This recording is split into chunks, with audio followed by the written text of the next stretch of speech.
Oi, aí, boas-vindas a vocês. O programa Saúde Mais Ciência, mais Bem-Estar, mais Prevenção está começando agora. Não sai daí, envia a tua sugestão de pauta para saudemais@tve.com.br. Vamos conversar com a Amanda e a Mariana sobre felicidade.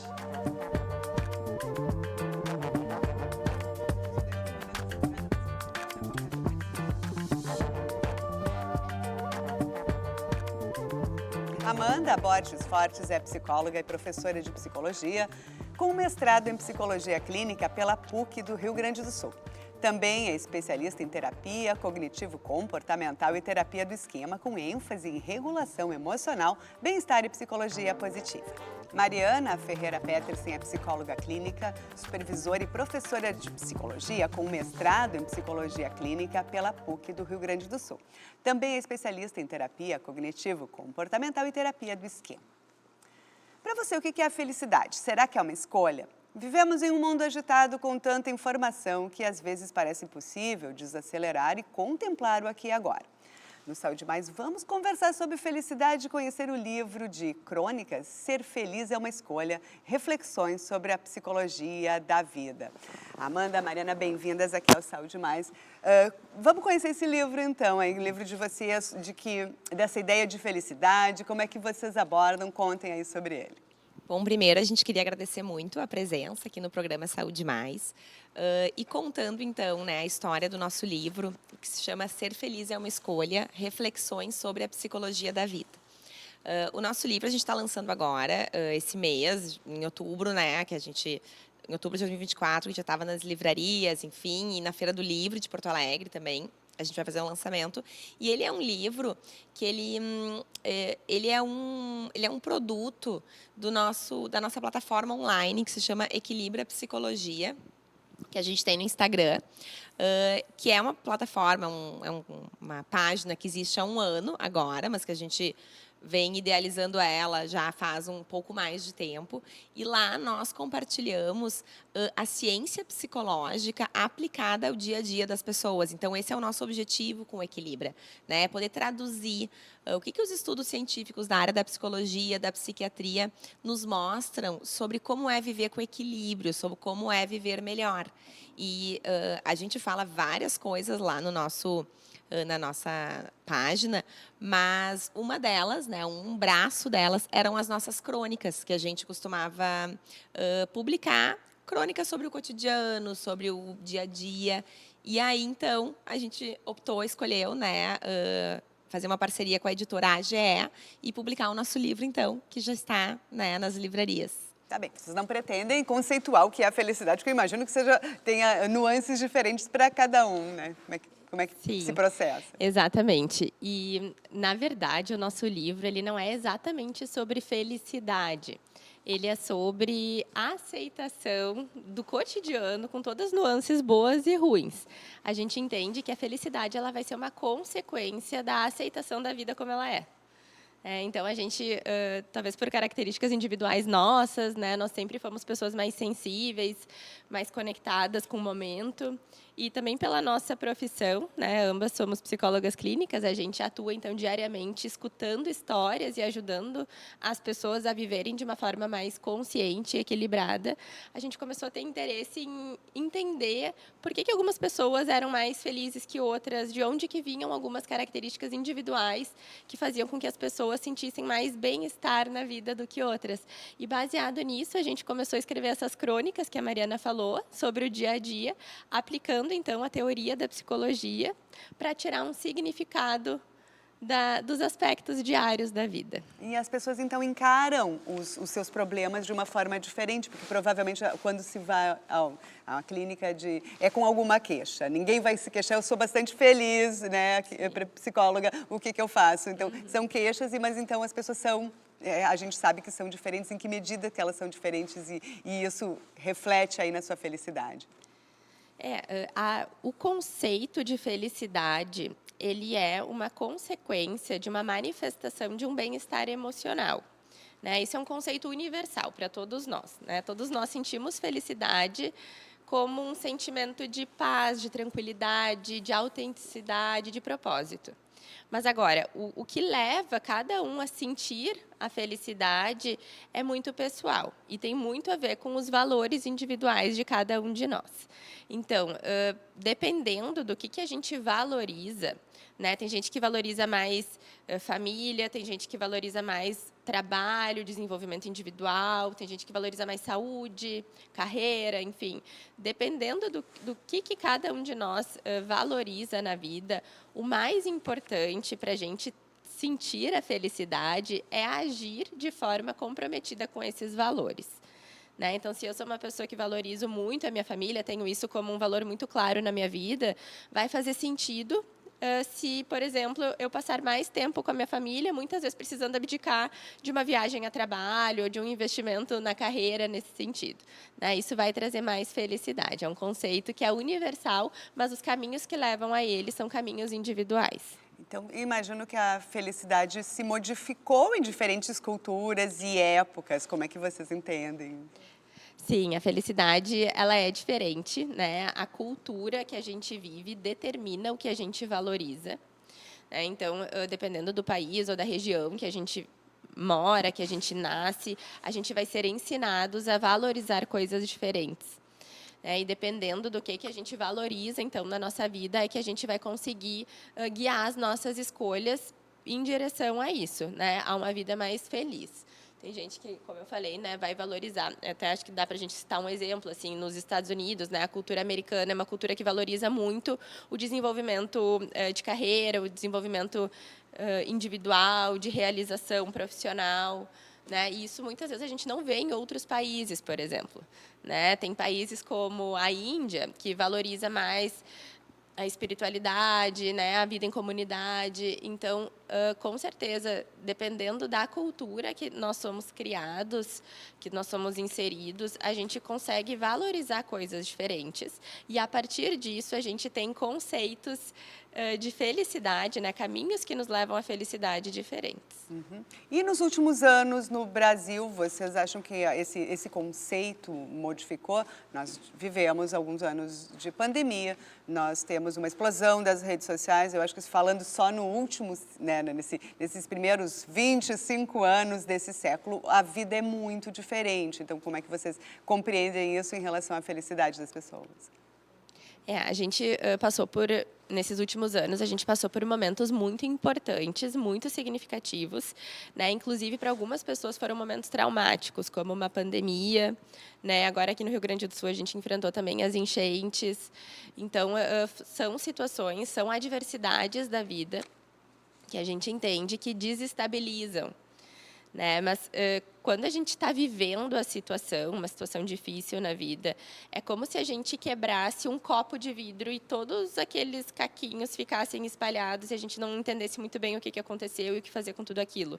Mas no momento em que a gente começa a limpar, a unir aqueles cacos, a dar um direcionamento para aquela situação, a gente consegue atribuir um sentido, né? E atribuir um sentido é um aspecto fundamental do conceito de felicidade. É a gente conseguir atribuir um sentido às adversidades que a gente vive. Então, a gente percebe que pessoas mais felizes são pessoas que conseguem fazer uma narrativa da sua história, no sentido de eu sou assim hoje porque eu passei por aquela situação. Né? Inclusive, tem pessoas que desenvolvem o que a gente entende que é o crescimento pós-trauma, que é um conceito da psicologia que envolve um crescimento individual a partir de um trauma, de uma adversidade ou de uma situação difícil na vida. O Brasil é um país muito grande, né, com climas diferentes, culturas diferentes. Isso influencia na felicidade, no diferente entendimento? O que é que tu achas? O nosso país realmente é um país muito diversificado, né? E a gente sabe que, como a Amanda colocou, a cultura, de fato, ela vai influenciar muito no estilo de vida das pessoas, né? A cultura, o clima, né? Vão influenciar muito no estilo de vida das pessoas. Então, a grosso modo, o que a gente pode dizer é que uma pessoa que reconhece os seus valores, que sabe que valoriza, né? Então, portanto, que trabalhou essa questão de autoconhecimento e que se aproxima dos seus valores no cotidiano, é uma pessoa que tende a ser mais feliz. Então, vamos pegar um exemplo do verão, né? Que aqui no sul a gente tem um verão super quente, mas tem outros estados do nosso país em que é verão o ano inteiro, Rio de Janeiro, Nordeste. E a gente percebe assim que tem pessoas que valorizam muito atividade física, saúde, né? E exercícios ao ar livre. Então, claro que se né, a pessoa vive no Rio de Janeiro e tem esse prazer de correr na orla, se conectar com a natureza, talvez seja mais fácil ela colocar isso em prática nesse lugar do que, por exemplo, né, sei lá, no interior da Inglaterra. Então, sim, né, de alguma forma, o local onde a gente está inserido vai oportunizar que a gente viva uma vida mais próxima ou não do que a gente valoriza. Uhum. Bom, nesse sentido, a gente pode fazer também diferenças, né? De momentos felizes e de uma felicidade mais duradoura. Como é que vocês compreendem isso? É que a gente gosta muito de diferenciar, né, em psicologia, o que é a emoção do que é o sentimento, né? Então, a emoção ela é efêmera, né? A gente chama de ondas, assim. A gente fica triste, fica feliz, sente, né, alegria, então, nojo, raiva, é aquelas emoções do divertidamente, assim, né? Dá para usar como um parâmetro. Já os sentimentos são estados um pouco mais constantes, assim, e que mais complexos, porque também as nossas cognições, essa outra parte toda, né, do nosso aparelho psíquico entra, então, nessa compreensão do que é um sentimento. Então, por exemplo, eu posso me considerar uma pessoa feliz com a vida que eu tenho construído para mim, mas ainda assim eu vou ficar triste, vou ficar ansiosa, vou sentir raiva, porque coisas vão acontecer na minha vida e eu vou lidar com elas e vou sentir o que tem que sentir, né? Então tem uma diferença entre emoção e sentimento. Tá certo. Saúde mais. Volta já logo. Voltamos a conversar mais sobre felicidade com a Amanda e a Mariana.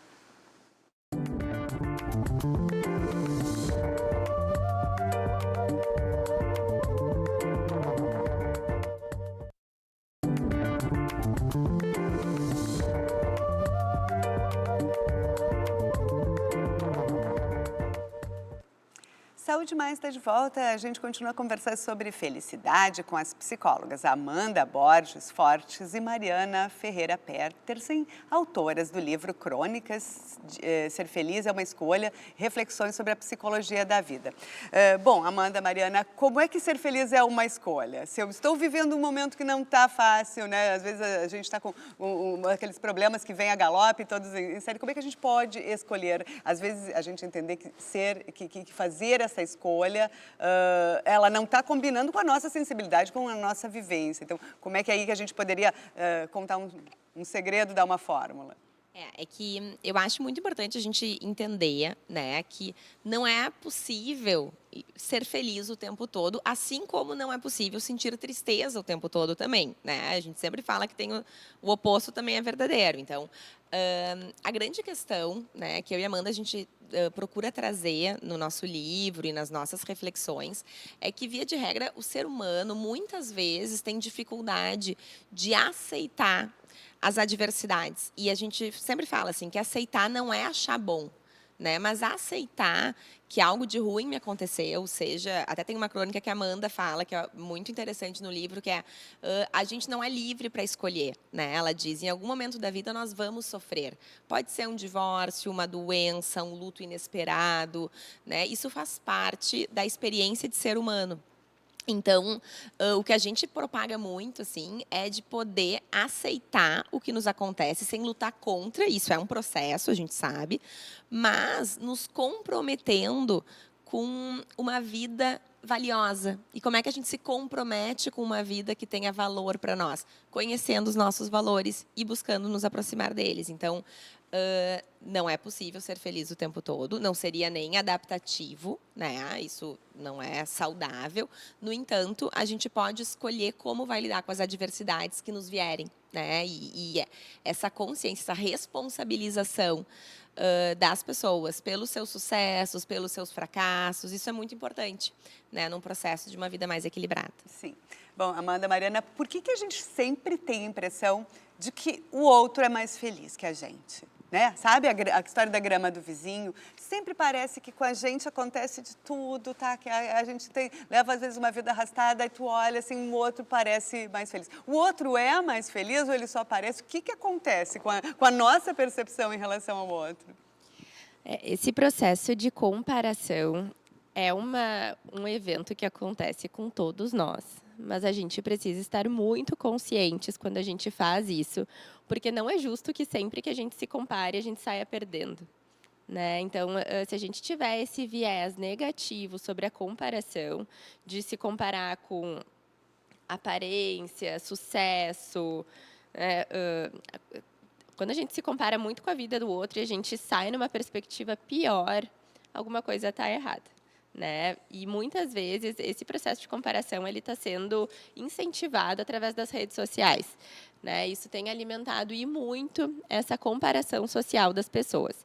A gente vê que as pessoas nas redes sociais elas mostram uma parcela feliz, né? Apenas a parcela feliz da vida. E não é justo que a gente se compare o tempo inteiro só com a parte feliz dos outros. Todo mundo, todos nós vivemos dores e delícias, né? E a gente precisa entender que essa é a vida. A vida ela tem nuances boas e nuances ruins. E quando a gente se compara, a gente geralmente se compara com a parte boa, né? E aí a gente sai na pior. Então, quando a gente sai na piora, isso vem acompanhado, claro, de sentimento de fracasso, de inadequação, né, de defectividade, e faz muito mal para a autoestima das pessoas. Então, a gente tem que cuidar muito essa comparação social hoje em dia. Sim, por mais que racionalmente a gente saiba que nas redes sociais a felicidade está editada, ela está filtrada literalmente, acaba sendo, parece que os nossos olhos não conseguem ser seletivos e ter certeza naquele momento, né? Porque a gente acaba fazendo um uso das redes sociais, hoje em dia, muito automático, muito sem consciência. Quando a gente vê, a gente está ali, né, rolando o Instagram, sem pensar no que a gente está fazendo, sem ter um objetivo claro do porquê que a gente entrou no Instagram naquele momento. E quando a gente faz esse uso automático, alguns autores eles chamam esse uso de uso passivo das redes sociais, que é como se a gente fosse objetos passivos em que o conteúdo das redes sociais eles só entram na gente. É como se a gente absorvesse aquilo como verdade. Por isso que a gente bate tanto na tecla para fazer um uso consciente das telas, das redes sociais, porque se a gente faz esse uso consciente, se a gente tem um objetivo do porquê que a gente vai usar a rede social naquele momento, a gente consegue ter um filtro do que a gente vai absorver. Então, a gente consegue praticar o que tu chamasse, Paty, de racionalidade. Né? Que é aquilo, a gente sabe que as parcelas felizes estão ali e que não adianta a gente se comparar só com o lado bom dos outros. Né? Então, para isso, a gente precisa muito de consciência no momento de se comparar. Uhum. E eu não sei se tem diretamente a ver com o tema, mas já me lembrei. A gente tende a acreditar muito mais e se afetar muito mais com a percepção negativa que os outros têm da gente. Se alguém nos faz um elogio, a gente não fica tão feliz quanto a gente fica triste se alguém nos faz uma crítica. Por que isso acontece? Porque existe no ser humano uma necessidade de pertencimento, de aceitação, né? Essa é uma das nossas necessidades emocionais básicas humanas. Então, todo mundo quer ser aceito e todo mundo quer se sentir pertencente a um grupo, uma comunidade, né? Enfim, então, essas críticas, muitas vezes, elas batem muito mal, né? Tem muitas pessoas que acabam sendo mais sensíveis à crítica justamente por uma crença errada, distorcida, de que deveriam agradar a todo mundo e de que deveriam ser aceitas por todo mundo, o que é uma inverdade, né? Nós precisamos, na vida, sim, ter relacionamentos saudáveis, duradouros, né, com pessoas que possam nos proporcionar amparo quando a gente precisa, que possam nos dar atenção, mas a gente não precisa agradar todo mundo o tempo todo, até porque isso é impossível. O que vai acontecer? Né? A gente começa a desagradar a pessoa que deveria ser a pessoa mais importante, que somos nós, para nós mesmos. Né? Então, a gente também fala bastante sobre esse assunto, eu acho que ele é um assunto transversal, né, nas nossas crônicas, que é os relacionamentos humanos, a necessidade de aceitação. Então, assim, né, Paty, eu acho que fica um exercício também aqui para os nossos né, telespectadores, do quanto, bom, eu recebi uma crítica.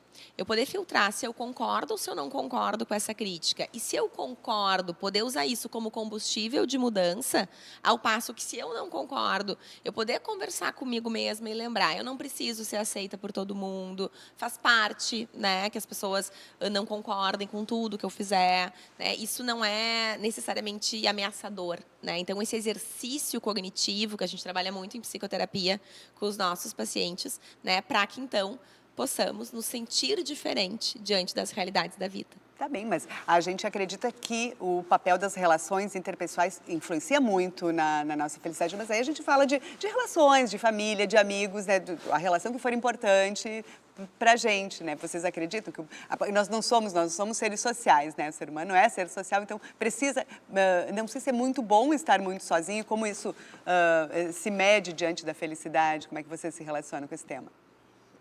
Ter relações significativas é um componente fundamental da felicidade, né? Então, a gente precisa, sim, alimentar conexões verdadeiras na vida. Isso faz com que a gente tenha uma rede de apoio e com que a gente sinta aquele clichê, que é a felicidade compartilhada é a felicidade duplicada. Né? Então, ter com quem contar e ter com quem passar os momentos da vida, tanto os momentos bons quanto os momentos ruins, é fundamental para uma vida mais feliz e para um sentimento de bem-estar emocional. Uhum. Em que medida a felicidade tem a ver com saúde mental e saúde física, que na verdade é tudo uma coisa só, né? Porque a gente sabe muito bem, quando a gente não está muito bem, pode doer o estômago, né? Então não existem muitas diferenças entre corpo e mente, né? Num contexto amplo. Então vamos falar disso. Assim, se a gente pudesse, né, eu falo isso muito para os meus pacientes, assim, que saúde mental, se a gente pudesse dar uma explicação, seria sinônimo de flexibilidade psíquica. Né? Então, ser flexível, poder encontrar alternativas, poder olhar uma mesma situação por diversas perspectivas, isso é sinônimo, sim, de saúde mental. Né? Então, exercitar esse olhar flexível para a vida, não ficar rígido, né? Numa expectativa de que as coisas deveriam ser sempre boas ou sempre da mesma forma, ou de que pessoas felizes são pessoas que sentem alegria o tempo inteiro. Né? Nada disso é verdade. O que é verdade é que a gente precisa, então, exercitar, é realmente um exercício, como o corpo, né? Que tu falaste, assim, de academia. A gente tem que exercitar essa capacidade de ser flexível diante das adversidades. E o bem-estar é uma sensação, né, que pode ser muito perceptível no nosso dia a dia.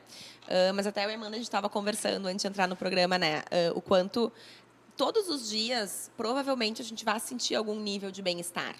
Mas a gente precisa estar atento para percebê-lo. Né? Então, mesmo em momentos difíceis, em crises da minha vida, eu posso ter respiros e momentos de bem-estar.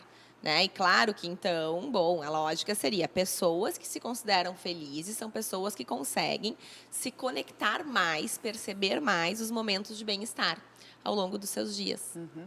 Isso é uma fala muito boa para pessoas que não estão se sentindo felizes no seu trabalho ou estão em algum momento fazendo algum tratamento para uma doença grave, sabe? Estão com um problema muito pontual e que não depende só da iniciativa delas imediata, modificar, estão vivendo um luto, né?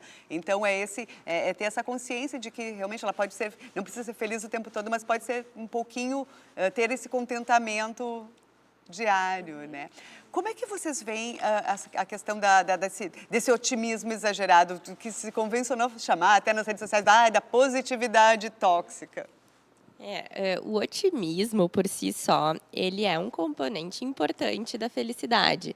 Pessoas mais otimistas são pessoas que conseguem enxergar mais alternativas para resolver os problemas, que conseguem tirar mais significado das adversidades e que conseguem ser mais proativas na vida. Mas agora, esse otimismo exagerado, né, o que chamam hoje em dia de positividade tóxica, entra como uma forma de desconexão da vida real. Porque é impossível a gente ser feliz o tempo inteiro, como a Mariana falou antes, né? Então, não tem como a gente sempre olhar de uma forma positiva e otimista para todos os aspectos da vida, porque às vezes, em situações como tu falasse, Paty, né, um luto, uma doença, são momentos extremamente desafiadores da vida e que se a gente não for lá para o fundo do poço, talvez a gente não consiga se reerguer, né? Então esse movimento ele faz parte da vida, essas nuances de altos e baixos. E a gente fala muito sobre isso nas nossas crônicas. A felicidade, ela vem como uma consequência da aceitação dos altos e baixos da vida, né? De um acolhimento de todas as nossas emoções, sejam elas positivas ou negativas. A felicidade ela é consequência dessas duas técnicas, né? De aceitação e acolhimento. Tá certo, gurias. Amanda, Mariana, ao Ser Feliz é uma escolha, reflexões sobre a psicologia da vida, um livro aí nas melhores casas do ramo. Muito obrigada aí pela presença de vocês aqui no Saúde Mais. Ai, a gente que agradece. Venham sempre. O Saúde Mais prevenção, mais bem-estar, mais ciência fica por aqui. Te cuida e até semana que vem.